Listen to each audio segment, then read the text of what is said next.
Bismillahirrahmanirrahim. Assalamualaikum warahmatullahi wabarakatuh. Waalaikumsalam Waalaikumsalam warahmatullahi warahmatullahi wabarakatuh. wabarakatuh. Alhamdulillah. Nahmaduhu wa nu'minu wa nasta'inuhu wa na'udzubika wa na'udzubillahi min shururi anfusina wa min sayyiati a'malina may yahdihillahu fala mudilla lahu wa may yudlil fala hadiya lahu. Asyhadu an la ilaha illallah wa asyhadu anna Muhammadar Rasulullah. Allahumma shalli wa sallim ala sayyidina wa Muhammadin wa ala alihi wa sahbihi ajma'in, amma ba'd. Yang terhormat Bapak dosen, Bapak Dr. Iskandar Mirja MAG, dan tidak lupa ya seperjuangan rekan-rekan S2 PAI di Universitas Islam Nusantara. Alhamdulillah hari ini kesempatan kami untuk bisa memaparkan materi mata kuliah Tafsir Tarbawi. Ya, kebetulan kami bertiga kelompok akan membahas dengan topik tentang strategi pendidikan berbasis tafsir Tarbawi untuk pengembangan kepribadian. Sebentar.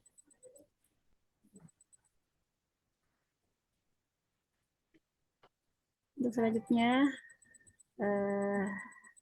rekan kami kedua yang akan menyampaikan pembahasan tentang strategi pendidikan berbasis tafsir Tarbawi untuk pengembangan kepribadian.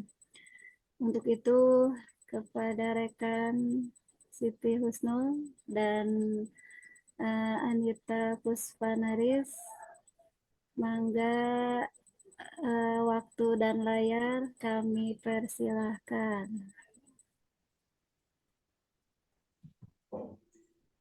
Oke, bentar. Kita pendahuluan dulu, Pak Ajo. Oke.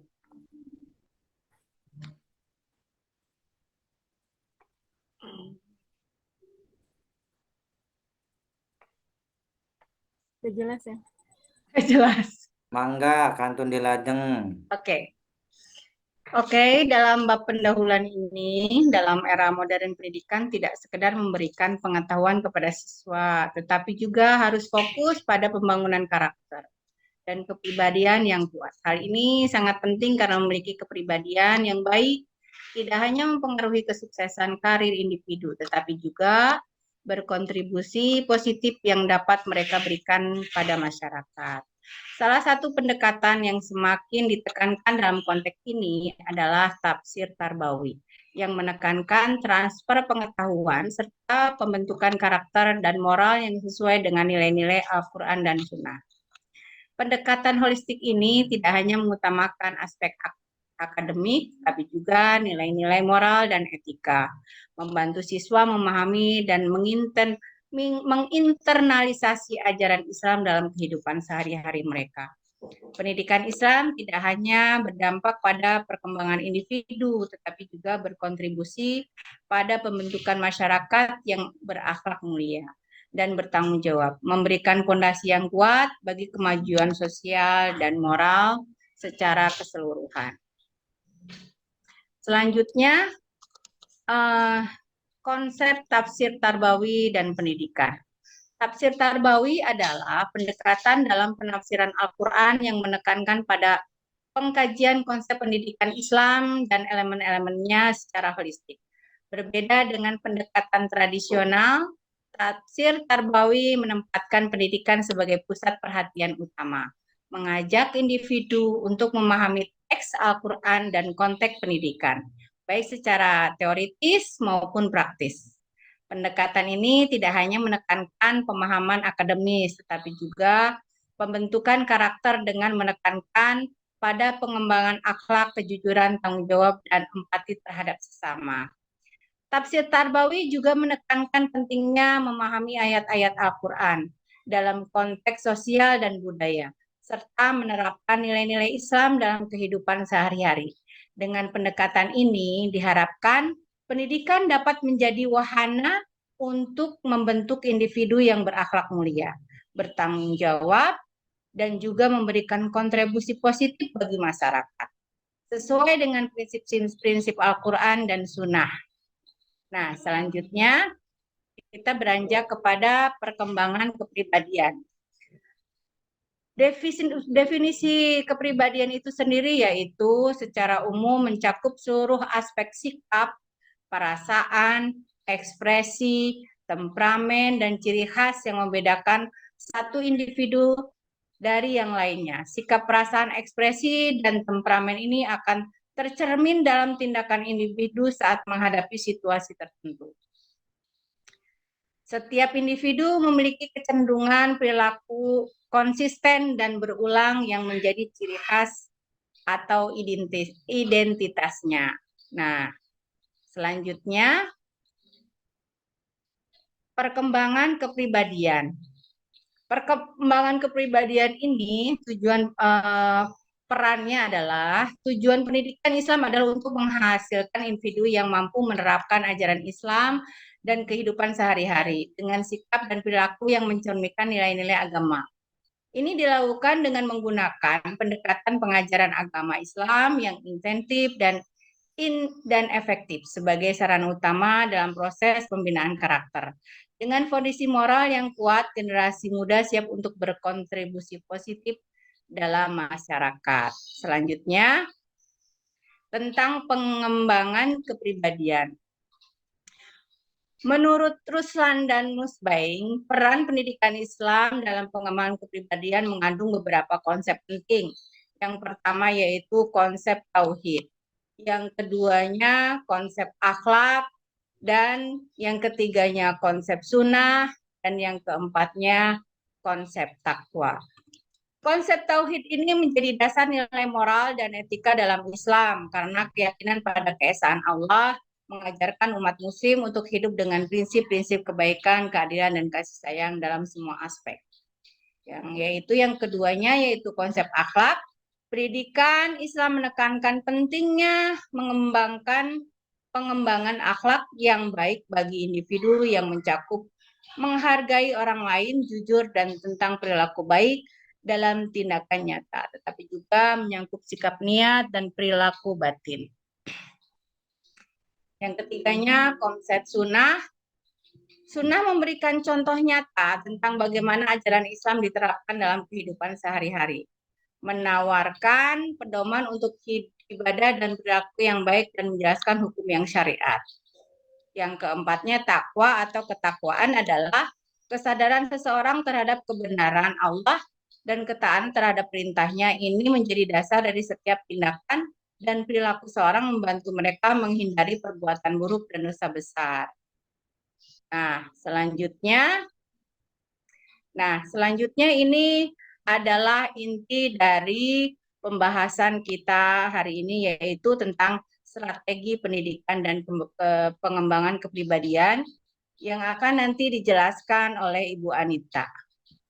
Untuk itu, untuk pemaparan pertama saya ucapkan terima kasih dan juga mohon maaf atas segala kekurangan. Selanjutnya akan saya serahkan kepada Ibu Anita. Dipersilakan.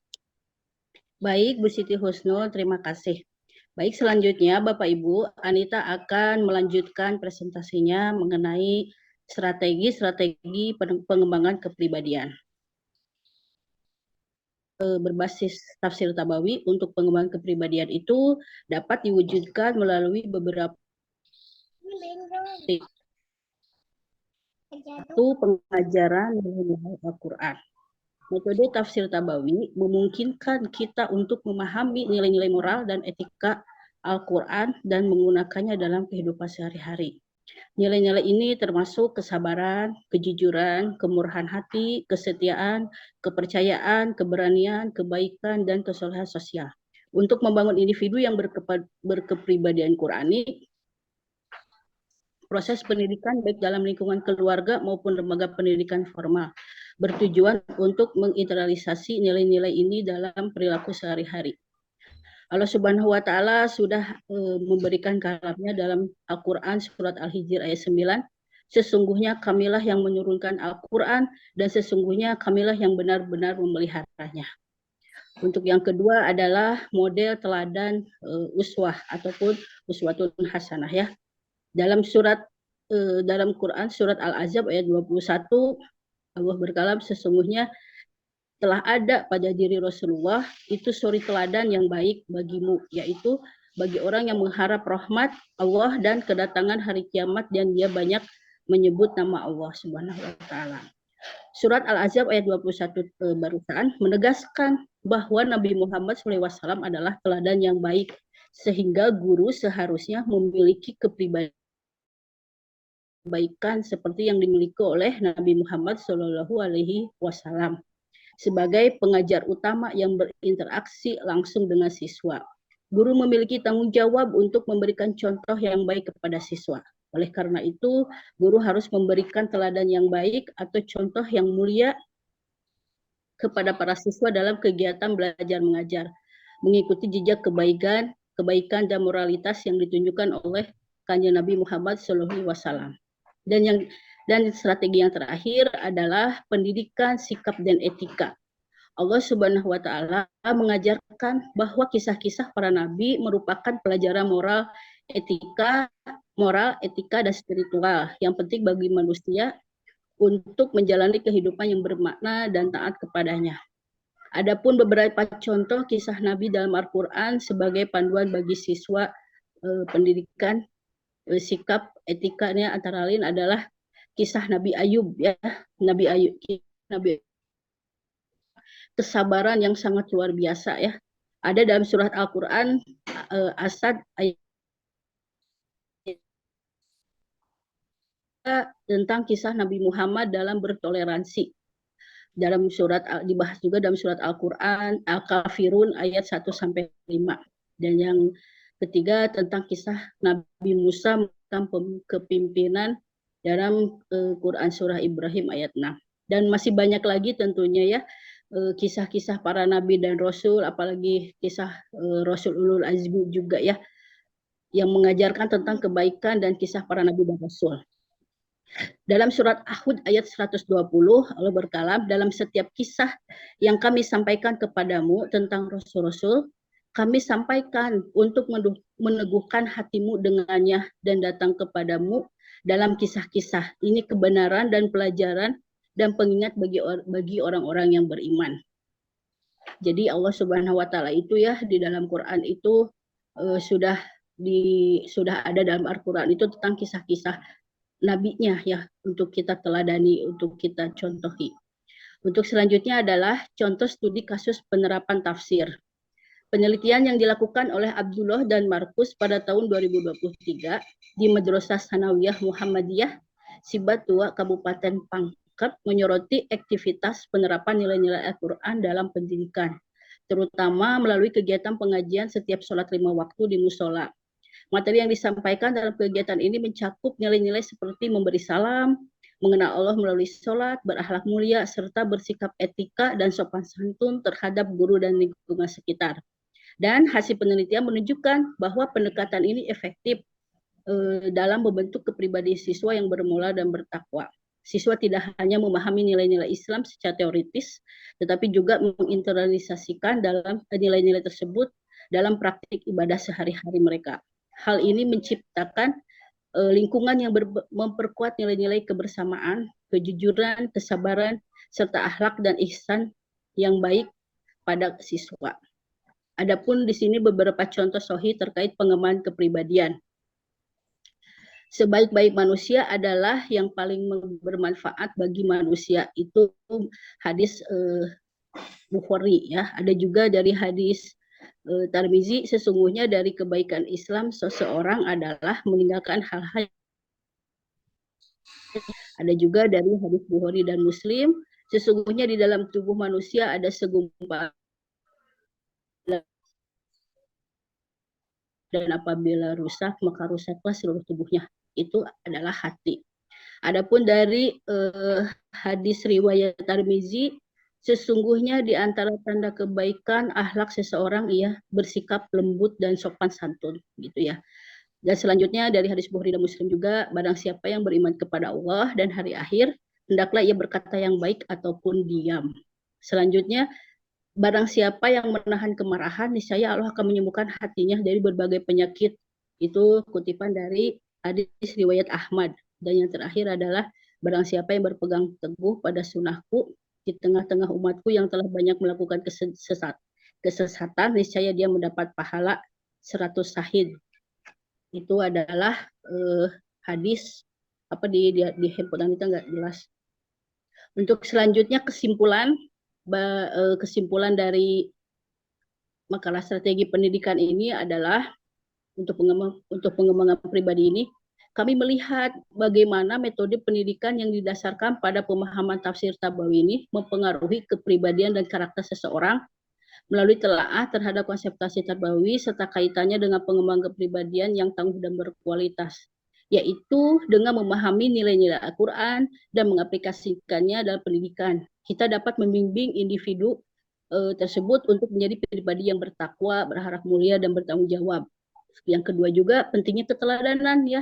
Strategi yang kedua yaitu pendidikan sikap dan akhlak serta penerapan nilai-nilai Al-Quran dan hadis dalam pembelajaran menjadi fokus utama dalam merumuskan strategi pendidikan berbasis tafsir Tabawi. Melalui pendekatan ini diharapkan pendidikan tidak hanya memberi pengetahuan, tetapi juga membentuk karakter yang kuat dan pribadi yang bermartabat sesuai dengan cita-cita pendidikan nasional yang mengutamakan pembangunan kepribadian insan yang beriman, berakhlak mulia, dan bertanggung jawab.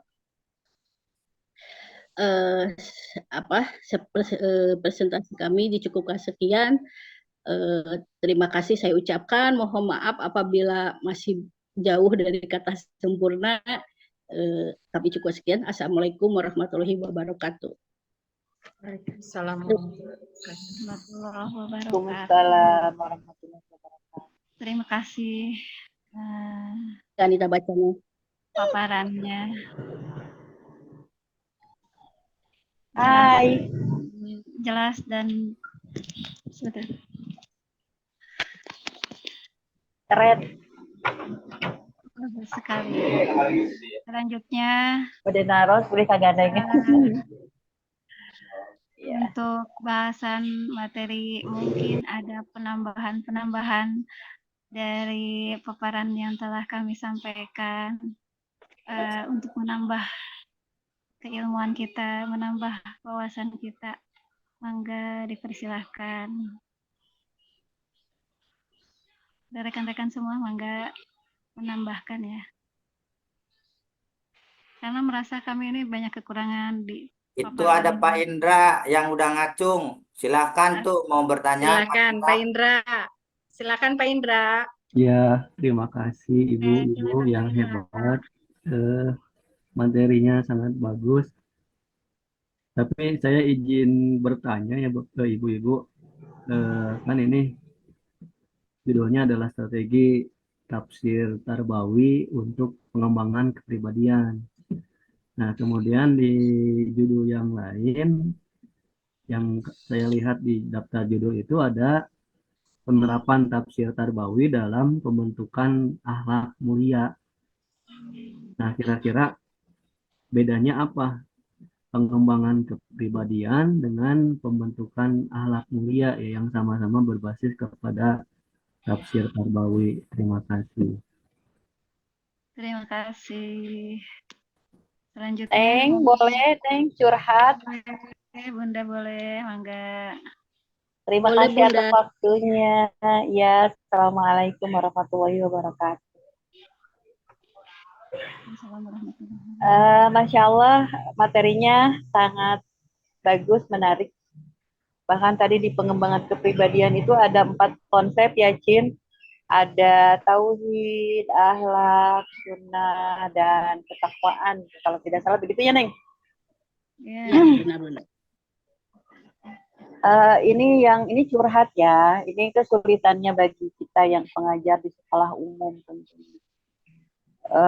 Karena memang di kita tuh majemuk ya, dengan keyakinan yang majemuk, ada nano-nano, ada 6 apa 7 keyakinan di sekolahku itu ya. 7-7-nya ada. Kristen pun bukan Kristen saja, ada Katolik, ada Advent, nah itu ada. Dan bahkan mereka tidak satu, bukan satu saja, tapi ada beberapa, hingga mencapai 70-an itu yang non-muslim di sekolah. Nah, permasalahannya adalah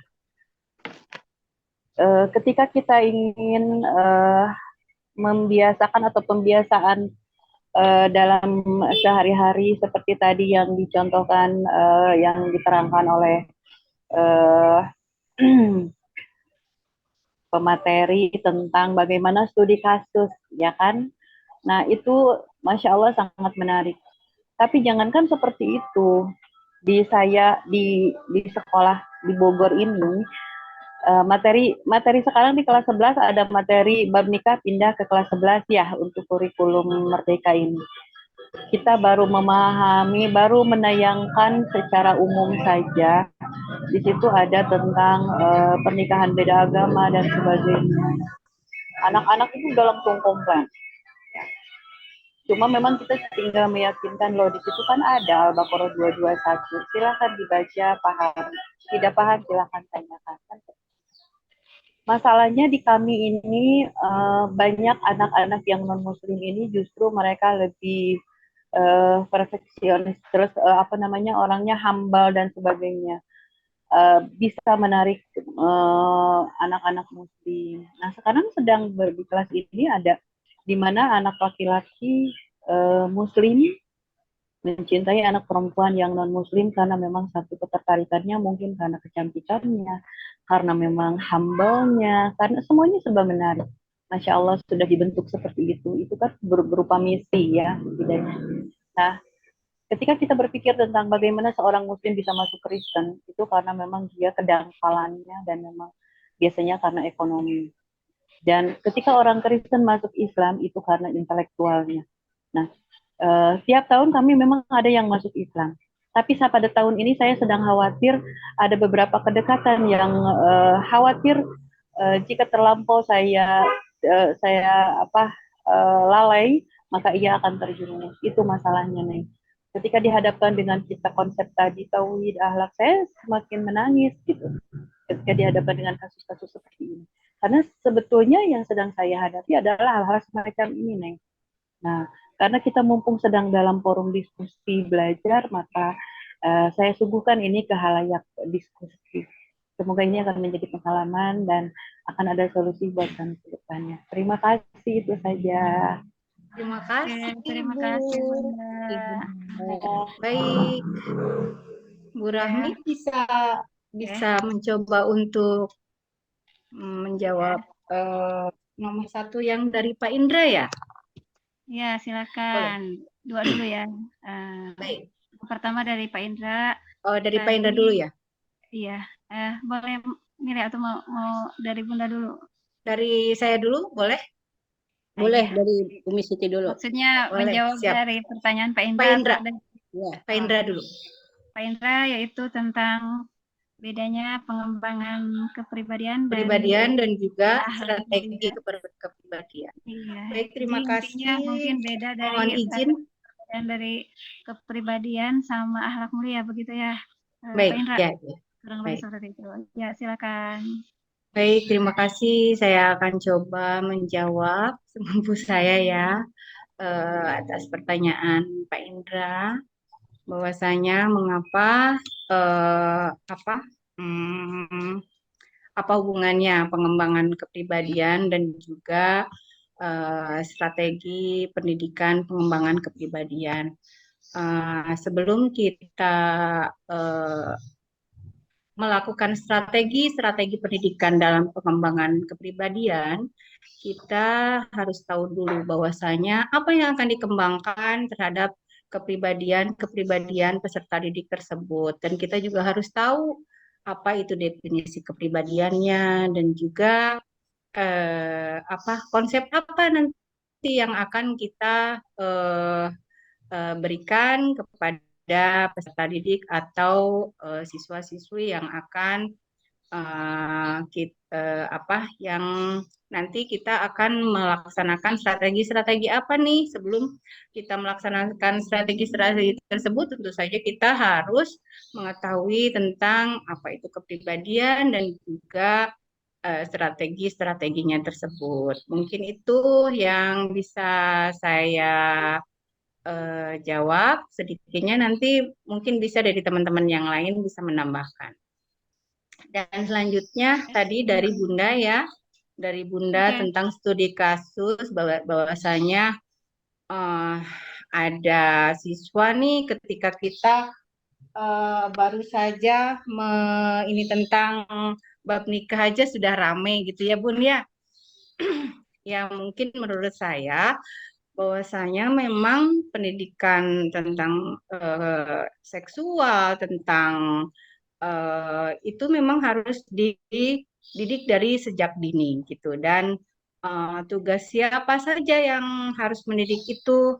Yang pertama yaitu kedua orang tuanya. Yang ketiga, yang selanjutnya yaitu guru di sekolah dan juga di masyarakat. Anfusakum wa ahlikum naron, bahwasanya kita itu harus bertanggung jawab terhadap yaitu keluarga kita. Jagalah dirimu dan keluargamu dari api neraka. Bahwasanya kita jadi tidak bisa kita menyalahkan satu komunitas, misalnya pendidikannya yang di sekolah atau gurunya gitu ya. Itu tidak bisa, akan tetapi memang pendidikan tersebut tentang pernikahan dan sebagainya itu memang harus diperkenalkan dari sejak dini, dari keluarga dulu gitu ya, menurut saya sih Bun, keluarga dulu. Makanya kalau di sekolah SD itu ada paguyuban sekolah, ada paguyuban kelas. Yang belajar itu sekarang itu ini termasuk strategi ya kalau menurut saya sih. Ini keluar dari pembahasan kami, akan tetapi di luar itu kalau di SD itu ada paguyuban sekolah. Di situ bukan hanya saja peserta didik yang belajar, akan tetapi orang tuanya juga belajar. Ketika kita memberikan sebelum semester dimulai, kita harus membicarakan kepada orang tua di kelas masing-masing. Itu ada paguyuban kelas dan paguyuban sekolah. Bahwasanya kita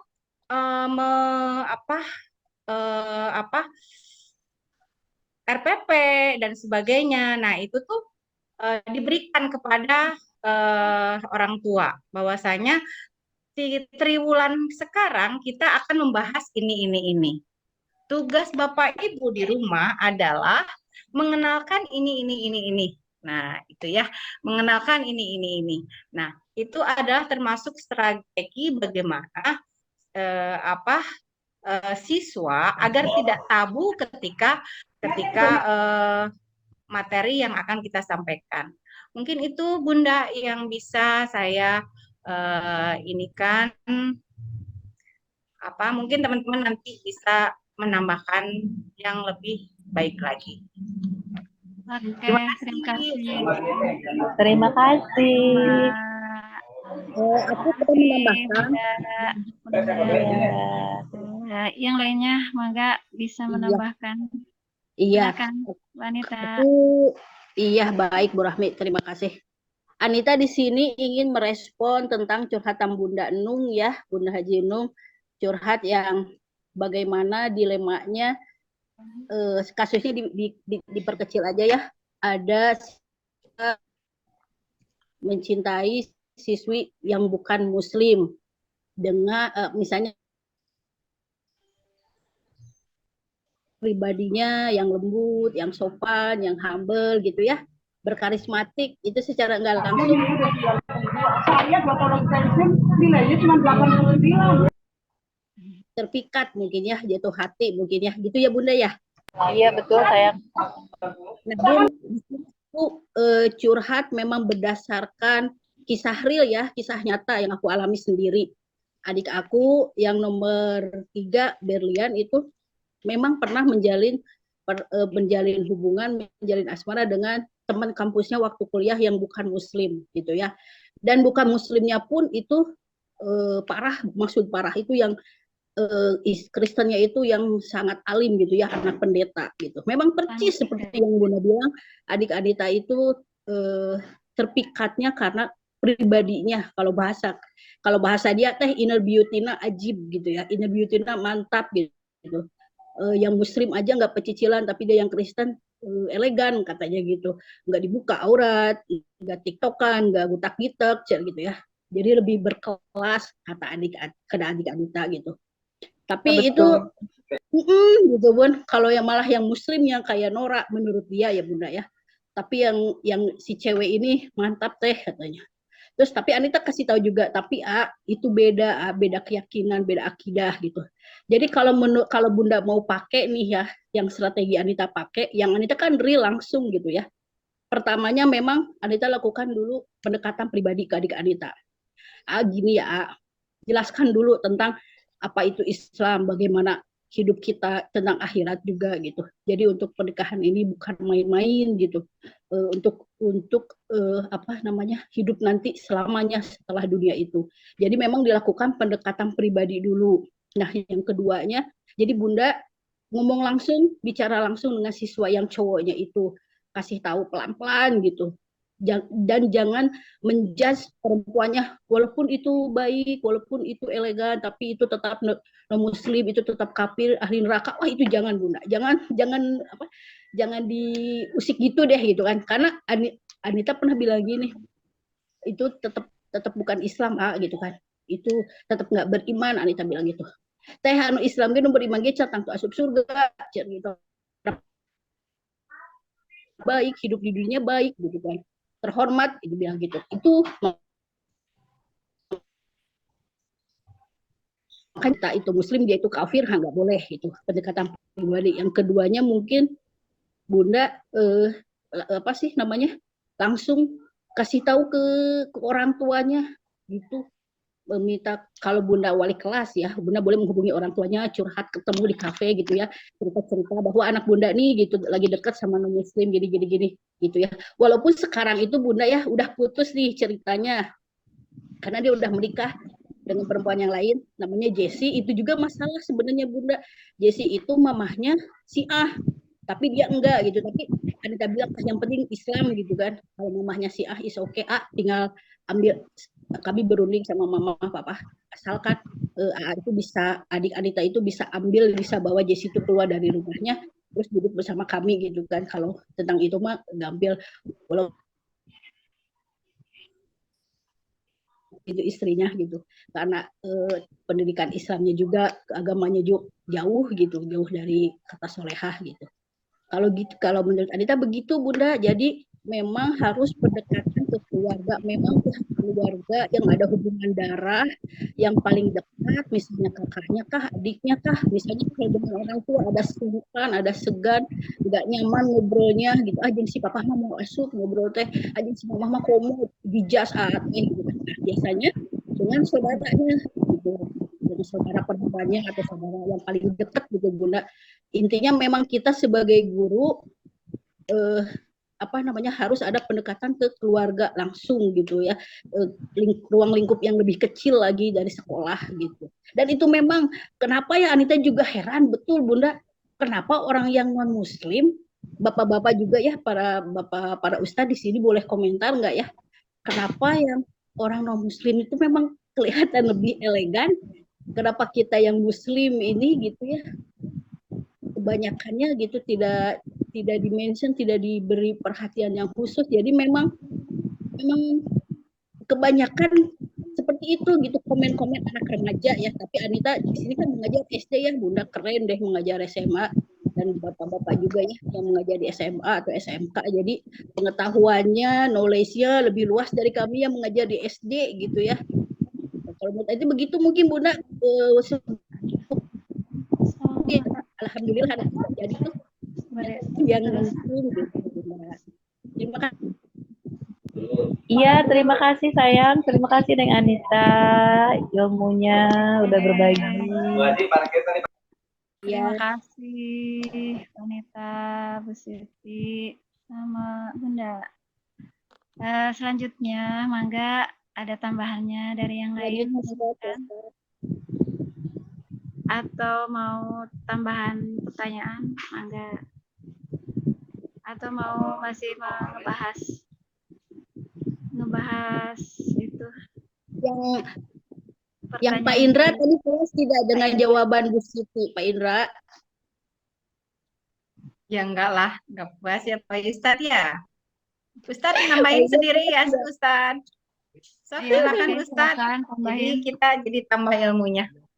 Iya, sok Tuh, mangga. Pak Ustadz Benar. Atep, mangga Pak Ustadz Atep. Mangga, Yang pada hebat-hebat ilmu agamanya, aja. mangga di-share. Untuk memperluas wawasan kita.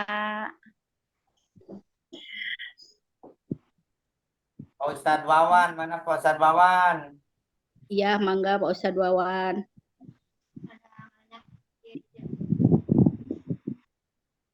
Ya udah Di Pak sini Tarjo aja, silakan sini Pak Tarjo. Ya, di sini itu Bu Siti, Bu Rahmi, yang guru SD itu selain kita bertiga siapa lagi? Bu Tatik ya, guru SD itu. Selain itu guru SMA, SMK kan? Iya betul. Bun, assalamualaikum. Waduh. Waalaikumsalam Bunda. Waalaikumsalam. Bunda Nung teh kayak lagi di luar ya? Tidak ada lagi.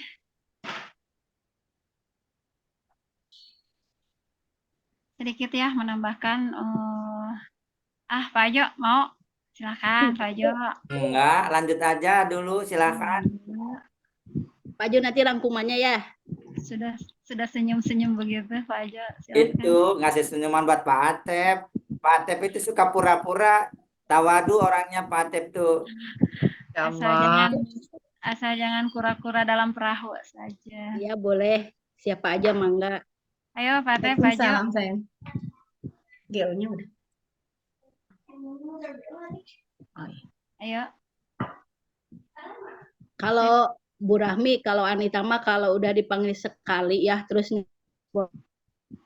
itu berarti lagi nggak mau, lagi nggak mood, jangan dipanggil wae. Sekarang mah siapa yang Apa aja ditunduk. Silakan. Oke. Silakan kemana? Silakan kemana? Mau menambahkan? silahkan makan tuh kata Mama aku. Sebetulnya judulnya menarik loh, Ustadz Indra, strategi pendidikan pengembangan kepribadian, dan ini sebetulnya sudah kita bahas minggu lalu, yang kemarin dibahas oleh Ustadz siapa ya kemarin, minggu lalu itu keren. Ini sebetulnya berkesinambungan ya, saling banyak yang sudah dibahas tentang strategi-strategi pengembangan dalam kepribadian ini. Betulnya. Dan terakhir itu dibahas oleh mungkin Pak sedikit Nauf. menambahkan tentang Silakan. kepribadian dan akhlak. Bisa dibedakan dulu antara keduanya.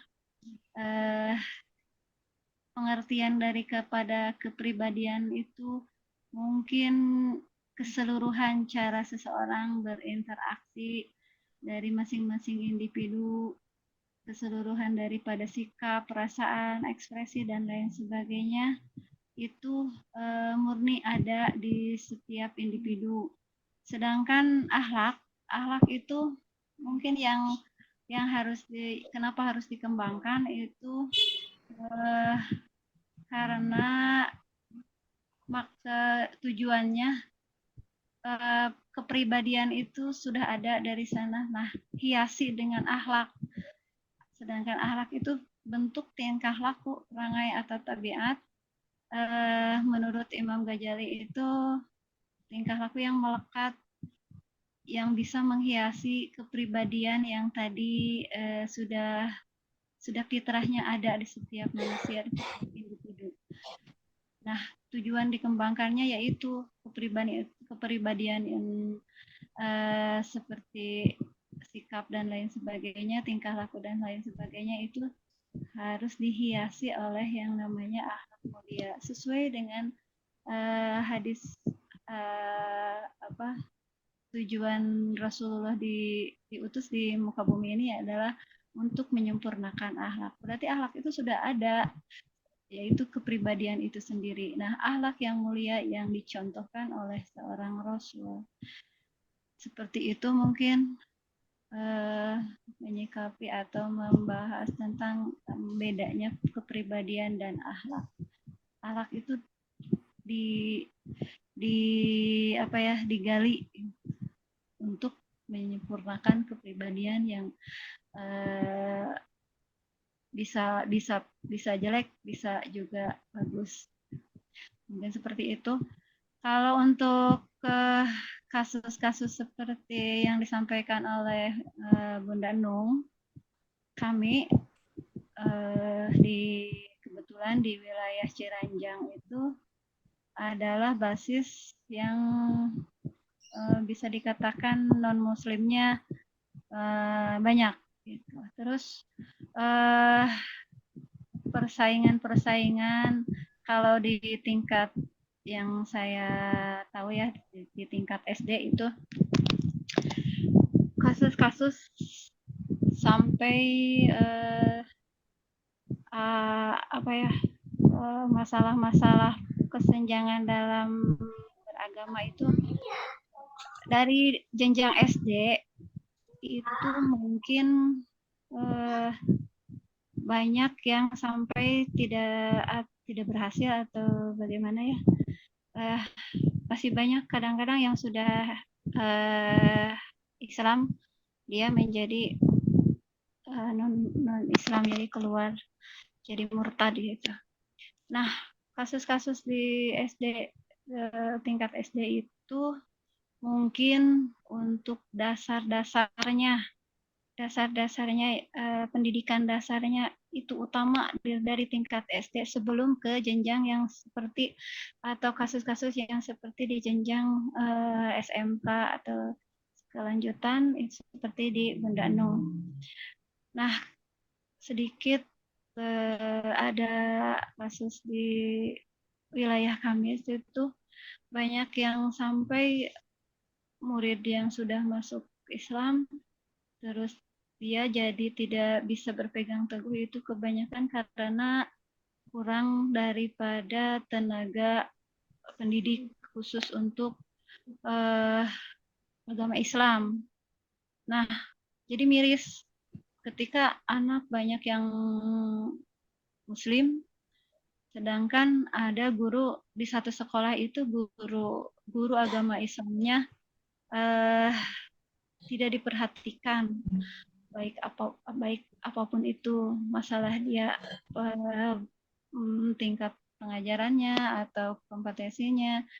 Nah, membuat mereka ada yang sampai satu sekolah tidak ada atau guru agamanya karena masih honor, dia kayak bukan menyerah atau ya, dia mencari miris lah, mencari tempat kerja yang baru yang bisa lebih sejahtera.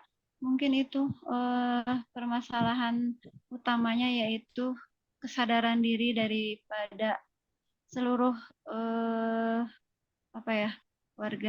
warga sekolahnya, mungkin daripada orang tuanya. Banyak yang kurang mendukung kalau anaknya itu ayo kita ke beragama Islam dengan baik seperti itu. Kayaknya dari satu wilayah yang mayoritasnya banyak bisa 50-50 ya, itu mayoritas minoritasnya non muslim sama muslim itu letaknya yaitu di gurunya sendiri, guru agama Islamnya. Kadang-kadang anaknya banyak, guru agama Islamnya satu, terus lebih diperhatikan oleh pihak-pihak yang non muslim itu kan. Kalau di sini yang guru non muslim itu khusus didatangkan dari pihak kayak gereja setempat gitu ya. Nah, perhatian-perhatian seperti itu tuh bisa lebih menarik oleh mereka. Nah, di sini miris kejadian-kejadian masalah kasus-kasus untuk non-muslim dan muslim itu seperti itu di satu sekolah ya,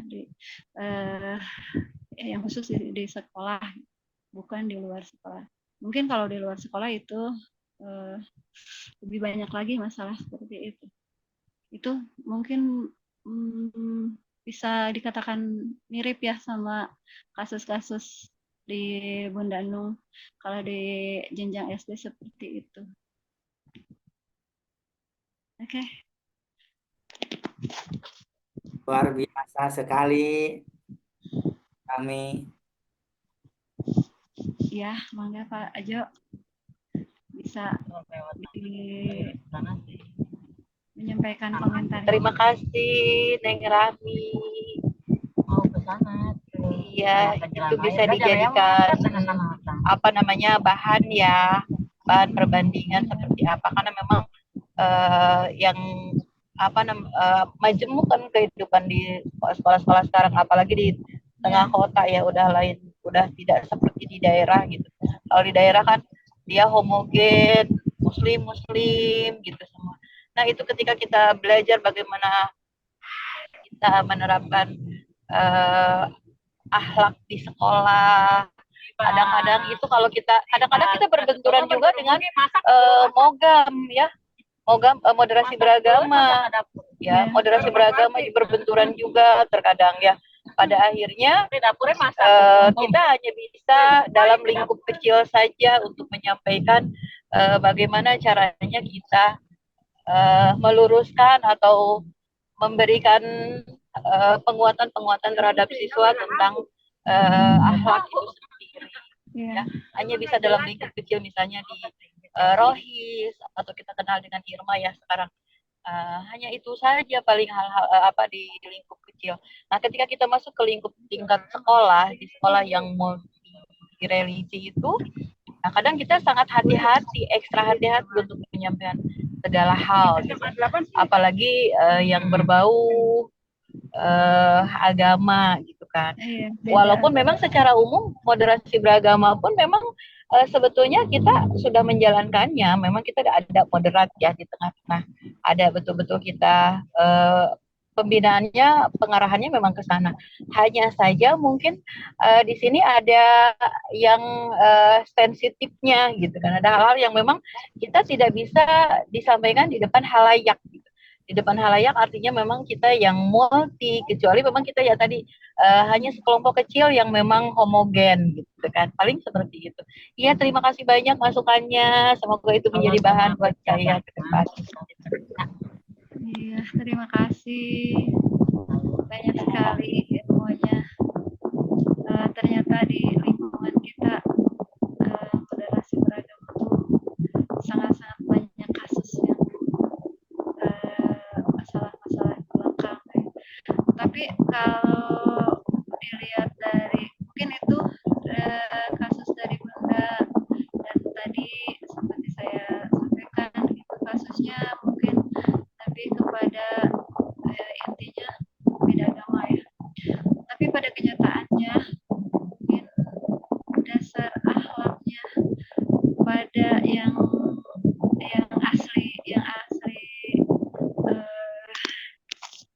asli agamanya Islam toh itu dia yaitu akhlaknya kurang. Terus yang banyak ditemui sekarang untuk zaman-zaman sekarang itu khusus ya di jenjang SD. Kalau dilihat anak-anak sekarang tuh nilai-nilai sopan santun, akhlak mulianya itu jauh merosot. Kalau dilihat dari kalau bisa dikatakan dirata-ratakan seperti itu, apalagi katakanlah biasanya yang jelek itu bisa di kota, sedangkan sekarang di perkampungan, di saya sendiri, aduh, itu yang namanya anak-anak nilai sopan santunnya udah jauh jatuh kalau dilihat secara rata-rata. Nah itu kalau khusus di sekolah saya itu kemerosotan akhlak anak itu mungkin bisa disebabkan atau faktor penyebabnya bisa dari keluarga mereka. Bahkan kejadian-kejadian seperti baru-baru ini ya di sekolah tentang kemarin tuh pas Ramadan bisa dikatakan banyak anak-anak yang tidak sadar atau tidak kayak menganggap ibadah itu tidak wajib. Yang dikatakan dulu itu kayak Islam KTP itu sekarang tuh kayak lebih banyak gitu yang seperti itu. Dan dari usia anak ke dasar pun sudah terlihat tidak ada yang namanya nilai Islam yang maksudnya bukan tidak ada, jadi jauh kurang nilai-nilai Islam, nilai-nilai ibadah yang diterapkan. Kalau dilihat dari kasus-kasus di saya itu intinya dari keluarga banyak di saya itu kasusnya yang ditinggal orang tua ke Saudi, anaknya pendidikan agama, pendidikan lain-lainnya itu hanya mengandalkan hanya sekolah saja, sekolah formal saja. Ada yang khusus ikut sekolah agama ya, yang madrasah diniyah itu. Tapi tetap yang namanya dukungan orang tua sangat utama ya. Meskipun diharuskan ini itu bersekolah di sana sampai harus punya ijazah MD, kalau keluar dari SD itu tetap akhlaknya yang dicerminkan itu dari orang tua. Mungkin kita hanya beberapa jam di sekolah, tapi lamanya mereka di rumah, pendidikan orang tua. Tapi saya bukan menyalahkan orang tua ya, tapi ini kenyataannya seperti itu. Bahkan pernah miris ini ya, kasus di sekolah saya. Anak tuh kemarin bulan Ramadan sampai tidak puasa. Tanyalah sama saya, kenapa? Kamu puasa? Tidak Bu. Aku dia dengan jujur, kenapa tidak puasa? Dia jawabnya dengan enteng. Ayah ibu saya juga nggak puasa Bu. Tuh, saya sampai tidak bisa berkata-kata kok sampai segitunya ya. Ada orang tua yang menanamkan atau mendidik seperti itu, ngasih contoh yang jelek banget gitu seperti itu. Dan anak itu kayak tidak ada dosa, tidak ada apa gitu, tidak ada beban nyampaikan seperti itu. Dan saya pun tidak bisa nyampaikan, ya kamu itu salah, dia salah gitu. Aduh, itu jadi anaknya. Toh ayah ibu saya juga nggak nyuruh, nggak ngasih contoh.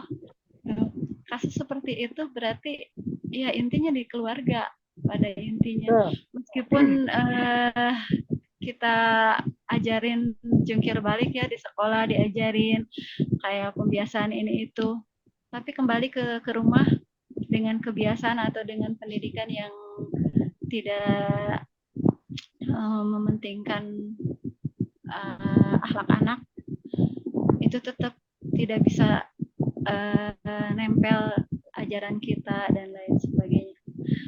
Mungkin strateginya ya kita kerjasama. Kita tidak bisa berjalan sendiri, sekolah-sekolah, orang tua tidak bisa seperti itu. Mungkin kerjasama yang baik yang harus benar-benar diperhatikan untuk kemajuan intinya akhlak anak. Mungkin tujuan utama kita ngedidik keluarga ya PAI itu, kalau itu karakter ya, akhlak yang utamanya akhlak. Yang seperti tadi strategi untuk pengembangan kepribadian ya, intinya itu akhlak. Intinya kita kasus-kasus di saya menjadi tauladan ya Bu Rahmi ya. Baik, itu juga teman-teman semuanya udah kita bahas tadi di dalam perkembangan kepribadian itu sendiri. Jadi perkembangan kepribadian itu yang tolak ukurnya memang pendidikan utama, dan yang paling utama itu adalah keluarga. Ketika morojol dari rahim ibu ke Apa dunia, morojol Oh, tuh keluar mau dari. rojol, Neng. Nah, itu yang paling utama adalah keluarga. Tadi, nah, apa saja konsep apa saja yang harus di keluarga itu ditekankan di dalam perkembangan kepribadiannya itu tadi. Yang pertama itu konsep tauhidnya di dalam keluarga sendiri itu harus kuat gitu ya. Dia harus tahu Tuhan dia siapa, dia harus bagaimana, dia harus menjauhi larangannya, mendekatkan diri kepada Allah, bagaimana dia harus bersikap. Itu yang utama itu adalah keluarga gitu ya. Dan pengembangan kepribadian yang paling utama yang ditekankan itu adalah keluarga. Betul kata Bu Rahmi. Di sini ada yang kita bahas tadi, yang sudah saya bahas juga tentang konsep tauhidnya, akhlaknya di dalam keluarga, bagaimana dia harus bersikap, dan orang tuanya juga harus memberikan uswatun hasanah yang baik, contoh yang baik. Betul kata Bu Rahmi. Ketika orang tuanya itu tidak puasa, tentu saja anaknya kalau kurang gitu puasa. Akan tetapi jangan salah, ternyata pendidikan itu tidak hanya di keluarga saja.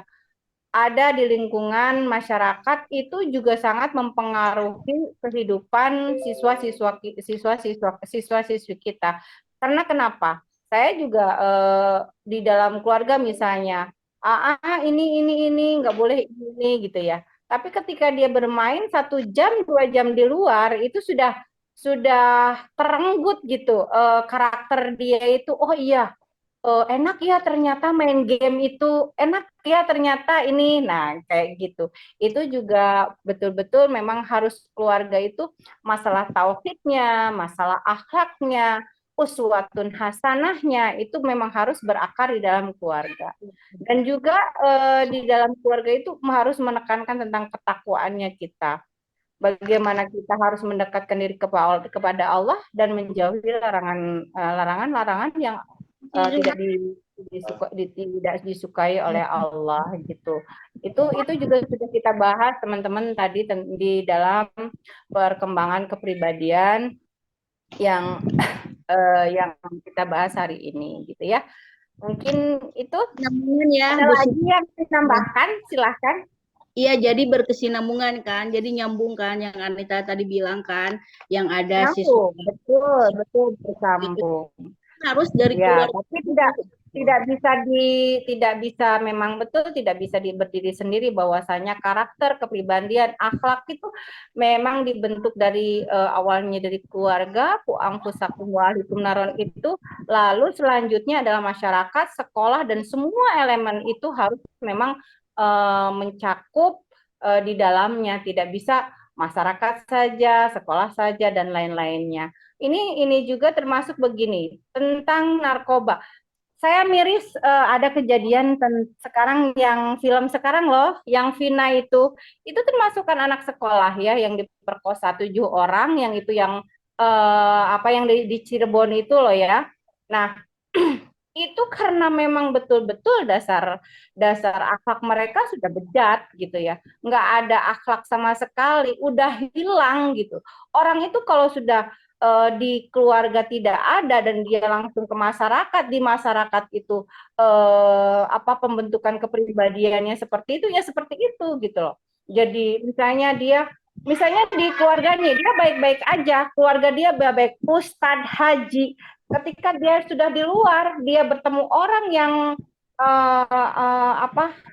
yang tidak disukai Allah, misalnya mabok, penjudi, dan sebagainya, itu bisa makanya betul-betul ketika pulang sekolah ditanya tadi main sama siapa, apa saja yang dibicarakan, itu sangat penting sekali di keluarga, menurut saya seperti itu. Karena miris ya sekarang, anak bunuh ibu, ayah memperkosa anak, dan sebagainya, itu sudah sudah di luar nalar, di luar nurul ya. Dan ini adalah tugas siapa dong sekarang yang ini? Memang yang pertama adalah keluarga, akan tetapi kita bisa membenahinya di dalam sekolah dengan cara-cara misalnya kita kayak kemarin itu kita membuat misalnya P5, ada hal-hal yang ekskul di dalamnya, udah gitu ekskul tentang keagamaan, dan ada pembiasaan sholat duha, pembiasaan bersolawat setiap hari. Jadi anak dari sejak dini, apalagi SD ya, kalau yang diterapkan di saya, setiap hari anak membaca surat-surat pendek, bersolawat, dan juga doa-doa sehari-hari. Nah, semakin siswa itu melafalkan dari sejak dini ayat-ayat Al-Quran, ini juga tafsir Tarbawi ini menekankan bahwasanya pendidikan itu mengacu kepada Al-Quran. Bahwasanya ternyata orang yang sering membaca Al-Quran itu betul-betul akan ditolong oleh Allah. Betul-betul akan ditolong Allah. Apabila apalagi ketika membaca Al-Quran, melafalkan Al-Quran dan juga menghafalkannya itu dengan maknanya dan juga diaplikasikan ke dalam kehidupan sehari-hari. Mungkin itu. Demikian Pak Ajo ngobrolnya. Silakan.